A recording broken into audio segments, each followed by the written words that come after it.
Nous vivons dans un monde troublé. Et nos problèmes n'ont fait qu'empirer avec la pandémie de coronavirus. Certains experts affirment aujourd'hui que l'Amérique traverse une crise de santé mentale. En fait, en octobre 2020, l'American Psychological Association a publié le rapport Le stress en Amérique en 2020, une crise nationale de la santé mentale. Voici quelques-unes de leurs découvertes. Malgré plusieurs mois d'acclimatation à une nouvelle réalité et aux bouleversements sociétaux provoqués par la pandémie de Covid-19, considérez certaines de ces conclusions. Les Américains ont du mal à faire face. Près de 2 adultes sur 3, 65%, déclarent que l'incertitude qui règne actuellement dans notre pays leur cause du stress. De plus, 3 sur 5, 60%, disent que le nombre de problèmes auxquels l'Amérique est actuellement confrontée les dépasse. Les problèmes qui les stressent ne disparaissent pas, ils s'accumulent. Pensez-y, les conséquences du virus ont eu un impact dramatique sur beaucoup plus de personnes que celles touchées directement par la maladie.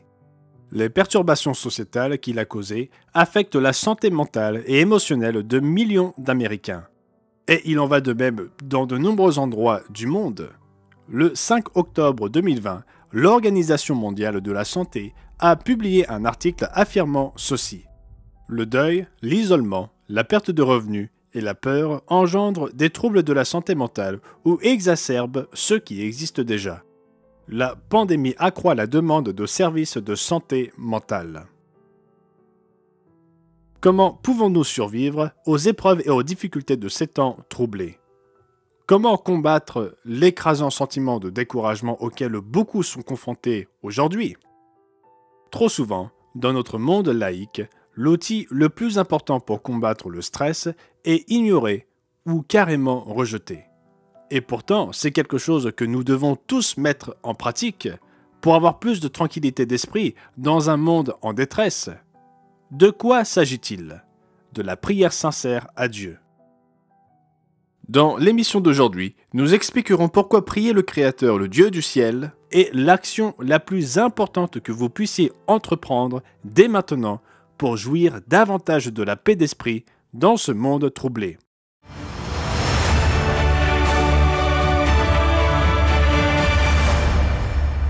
Bienvenue au monde de demain, où nous vous aidons à donner un sens au monde à travers les pages de la Bible.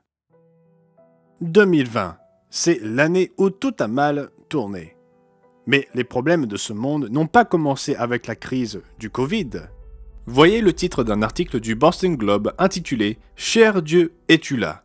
Le monde est en train de s'écrouler ». Il est tentant de penser que tous nos problèmes n'ont commencé qu'en février et mars 2020, mais la vie de beaucoup était déjà difficile avant cette période. Ce monde brûle depuis plus longtemps que quelques mois.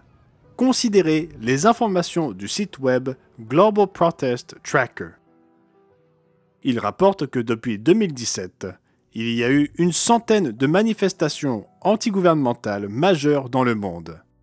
Environ 30 gouvernements ou dirigeants sont tombés en conséquence. 8 pays sur 12 d'Amérique du Sud ont connu des protestations importantes.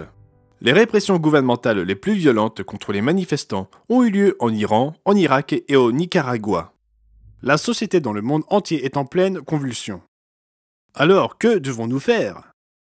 Les Centres pour le contrôle et la prévention des maladies, ou les CDC, ont un site web qui explique qu'il y a des mesures que nous pouvons prendre dans les moments difficiles pour maintenir un cadre mental positif. Il est essentiel de rester en contact avec ses proches. Rejeter l'isolement et la solitude est crucial. Éviter de se laisser entraîner par les médias négatifs, prendre soin de sa santé physique, voilà de bons conseils. Pourtant, il y a quelque chose d'autre qui va bien au-delà de ces conseils. Quelle est cette autre chose? Cherchez la paix d'esprit qui ne vient que par un contact personnel et privé avec l'Éternel Dieu dans la prière. Comment pouvons-nous connaître une plus grande tranquillité d'esprit dans nos vies? Dans cette émission, nous allons discuter de 3 clés pour atteindre la paix d'esprit par la prière. La première est la suivante. Parlez à Dieu d'une manière directe et personnelle. Parlez-vous à Dieu dans la prière, sachant qu'il est réel et qu'il vous écoute? Étonnamment, beaucoup ne le font pas. Le journal The Guardian a publié un article en 2018 intitulé « Les non-croyants se tournent vers la prière en cas de crise, selon un sondage ». Voici ce que l'auteur a écrit. Une nouvelle enquête a révélé qu'un adulte sur 5 prie.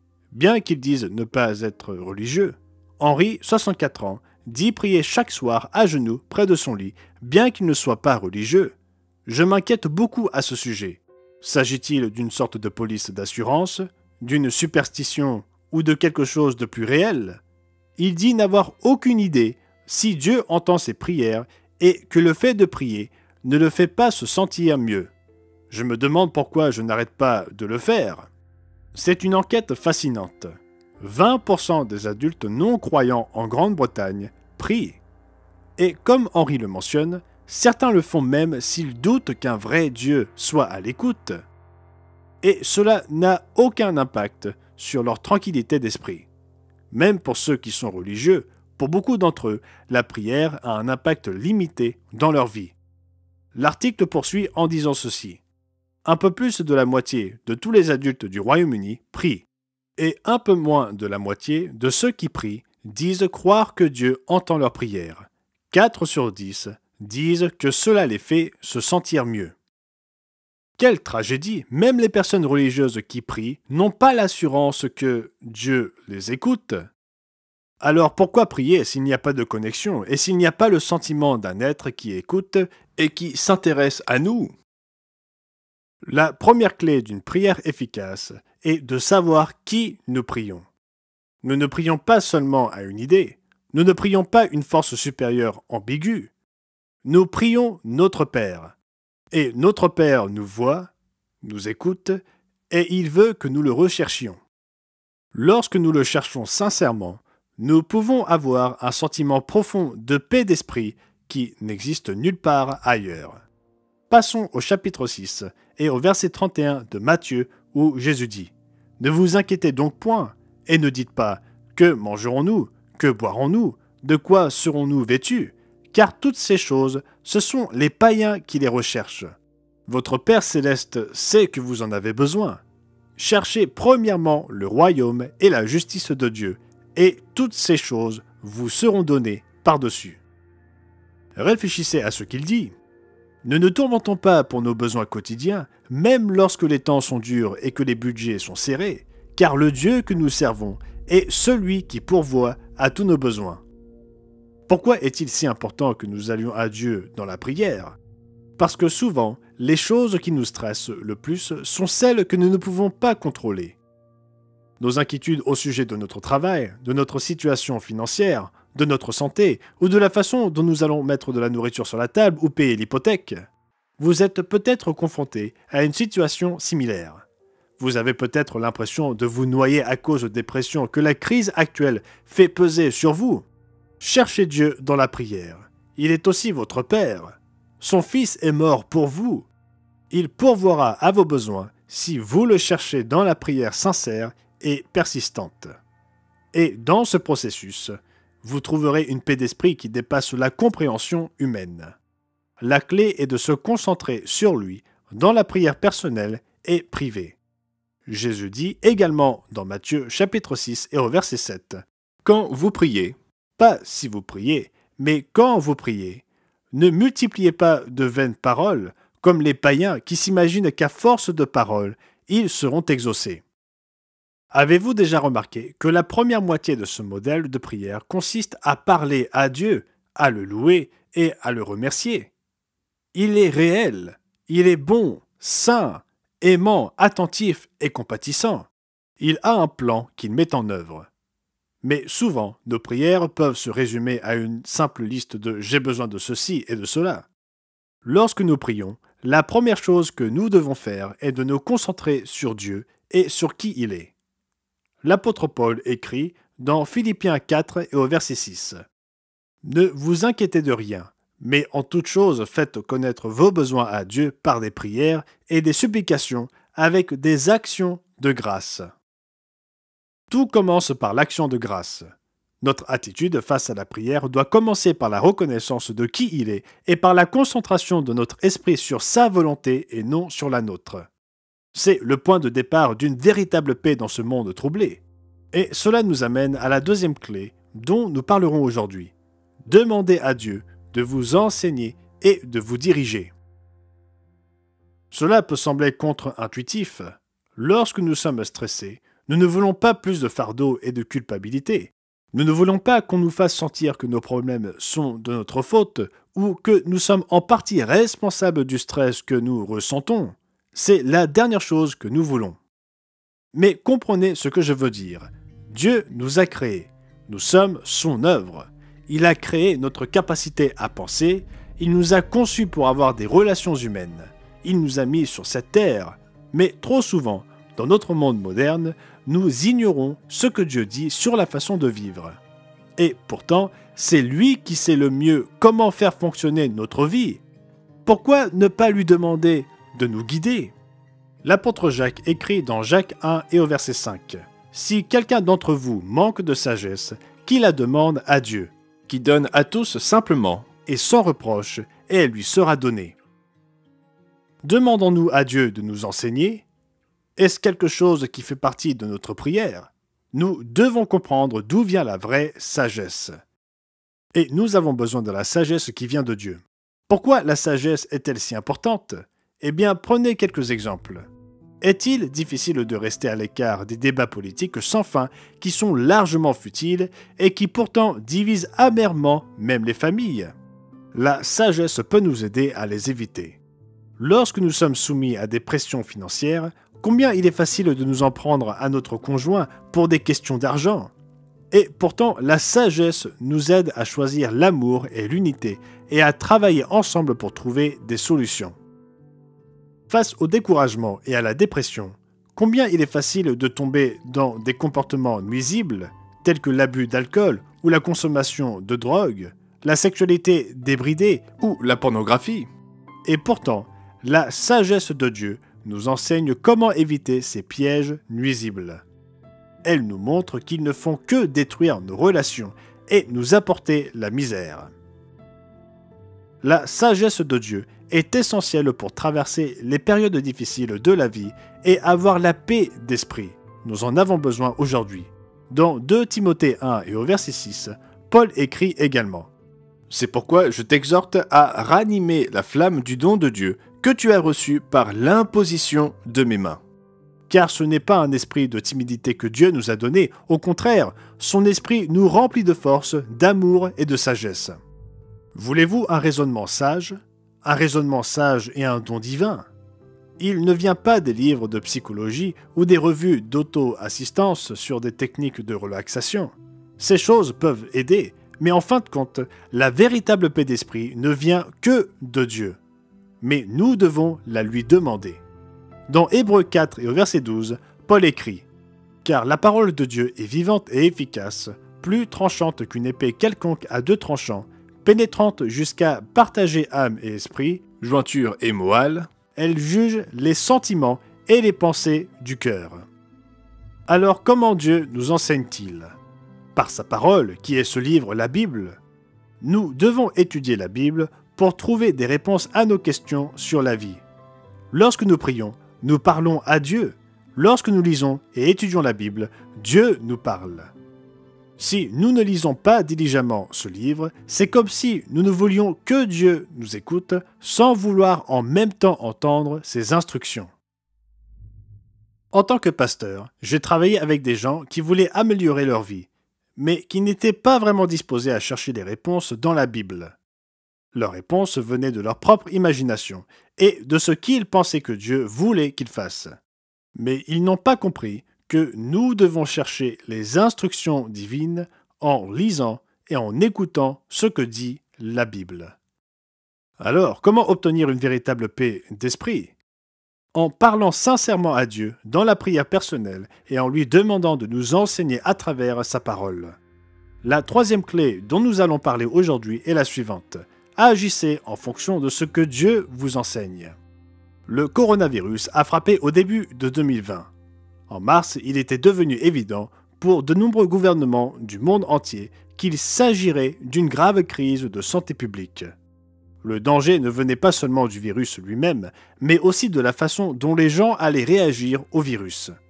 Les retombées de la pandémie présentaient des dangers pour la santé mentale et émotionnelle. En réponse, les Centres pour le contrôle et la prévention des maladies ont publié des conseils pour gérer le stress pendant la pandémie de Covid.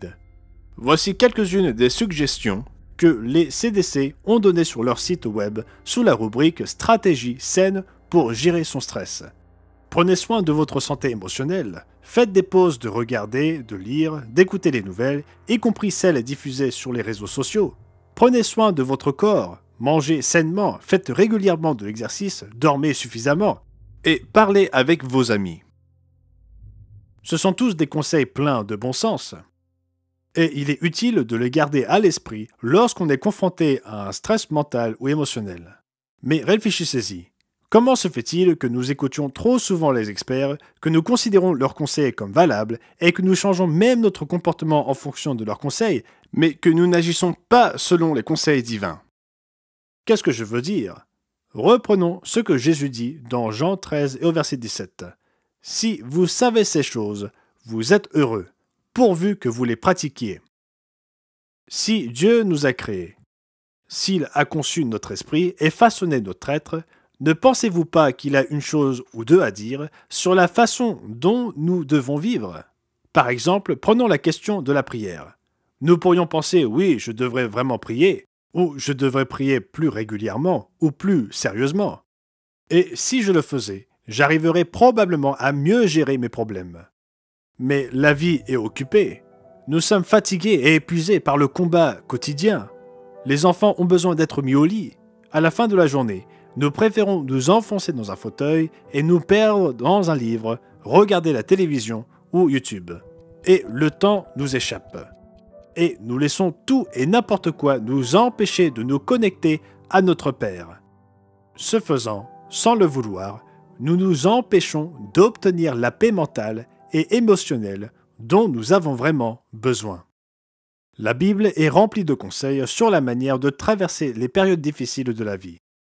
Elle déborde d'histoires de personnes réelles. Il s'agit de personnes qui ont réellement existé, qui ne sont pas des mythes et qui ont fait face à des temps incertains et ont vaincu en parlant à Dieu et en lui obéissant fidèlement. Allons-nous franchir la prochaine étape et tendre la main à notre Père céleste et lui parler vraiment? Allons-nous ouvrir une Bible ou nous procurer une Bible et laisser Dieu nous montrer comment survivre aux périodes de stress que nous traversons? Allons-nous agir en fonction de ce que nous apprenons? Qu'est-ce qui vous met la pression en ce moment? Peut-être avez-vous été licencié, mis au chômage technique à cause de la pandémie, ou avez-vous perdu votre emploi? Peut-être avez-vous une épreuve de santé difficile? Peut-être vos relations sont-elles chamboulées, et vous et votre conjoint luttez pour maintenir un mariage sous le poids des contraintes familiales et financières. Peut-être êtes-vous aux prises avec une dépendance qui érode votre propre sentiment d'identité et détruit votre vie. Vous voulez arrêter, mais vous retombez toujours dans ce trou noir. Saviez-vous que Dieu, à travers sa parole, nous donne la sagesse et une aide réelle sur toutes ces questions et bien d'autres encore? Il nous suffit d'être ouverts et de demander. Et nous devons commencer à lire, puis mettre en pratique ce que nous apprenons. Lorsque l'ancien roi Salomon consacra le temple nouvellement construit à Jérusalem, il conduisit la congrégation dans une prière à Dieu. Il implora Dieu d'écouter son peuple, même lorsqu'il s'égare. Et s'ils se repentent, se tournent et cherchent à l'honorer, il demanda à Dieu d'exaucer leurs prières. Voici ce que Dieu répondit. Cela se trouve dans 2 Chroniques, chapitre 7 et au verset 14. « Si mon peuple sur qui est invoqué mon nom s'humilie, prie et cherche ma face, et s'il se détourne de ses mauvaises voies, je l'exaucerai des cieux, je lui pardonnerai son péché et je guérirai son pays. » S'il y a jamais eu un moment où nous avons besoin de repentance, de pardon et de guérison pour les êtres humains dans les nations à travers le monde, c'est maintenant. Mais que faire si les nations, les gouvernements, les dirigeants et les peuples de ce monde ne changent pas? Y a-t-il quelque chose qui vous empêche de chercher Dieu personnellement dans votre vie, si Dieu ouvre votre cœur et votre esprit, vous pouvez vous aussi l'invoquer avec sincérité et faire l'expérience de la paix merveilleuse qui ne vient que lorsque nous le recherchons, lui obéissons et le connaissons. Remarquez ce que le prophète Ésaïe dit dans Ésaïe 55 et au verset 6. « Cherchez l'Éternel pendant qu'il se trouve, invoquez-le tandis qu'il est prêt. Que le méchant abandonne sa voie et l'homme d'iniquité ses pensées. Qu'il retourne à l'Éternel, qui aura pitié de lui, à notre Dieu, qui ne se lasse pas de pardonner. » En ces temps de stress, il existe une aide durable. Et cela passe par une relation personnelle avec Dieu et commence par la prière sincère et persistante. Dieu est celui qui nous donne la paix. Dieu nous donnera la paix d'esprit si nous le cherchons, lui demandons son aide et agissons en fonction de ce qu'il nous enseigne à travers sa parole. Dieu est aux commandes, il a tout créé et il nous guidera si nous le voulons vraiment. Nous pouvons avoir une paix d'esprit réelle, authentique, en priant avec tout notre cœur à celui qui nous a donné la vie et le souffle. Merci d'avoir regardé. Au Monde de demain, nous aidons les gens à comprendre le monde en les aidant à comprendre la Bible. Si vous voulez en savoir plus sur la Bible et comprendre où se dirige ce monde, assurez-vous de vous abonner à notre chaîne et de cliquer sur la cloche de notification. De plus, si vous voulez obtenir gratuitement notre brochure intitulée 12 clés pour des prières exaucées, cliquez sur le lien dans la description. À la prochaine fois.